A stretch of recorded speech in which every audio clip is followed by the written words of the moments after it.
So melanoma is a potentially deadly form of skin cancer. It arises from the cells in the skin that give pigmentation to our skin.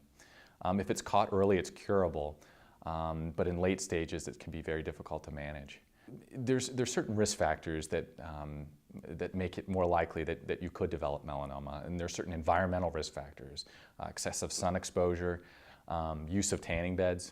There's also personal characteristics like fair skin, red hair, blonde hair, blue eyes, and in certain other characteristics like lots of moles. So having more than 50 moles is associated with an elevated risk of melanoma.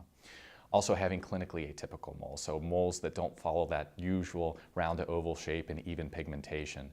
Other things that put you at risk for melanoma is having a blood relative with melanoma. So having a family history puts you at an elevated risk. And those are kind of the main risk factors.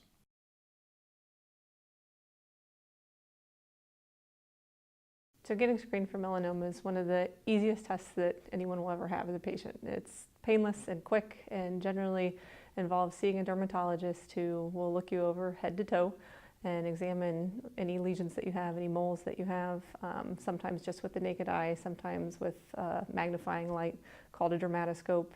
If anything looks atypical, then generally we numb up the lesion, take it off, which is a very simple and quick procedure as well. So when we take off a mole or a suspicious lesion, we send it off to a pathologist.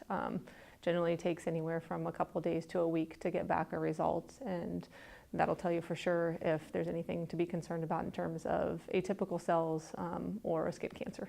You know, generally, once you're into your teens, especially if you had a lot of sunburns, years in the sun, or tanning bed use, it's more of a concern to get screened. So anywhere in the teens to early 20s is generally a good time to start getting checked or at least have a baseline exam.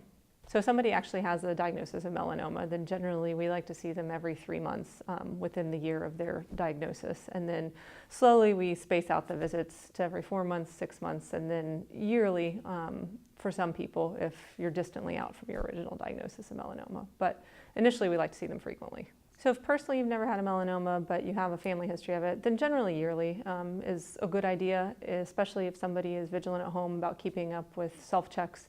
And we recommend those anywhere from monthly to every 6 months to yearly for patients that aren't really at high risk.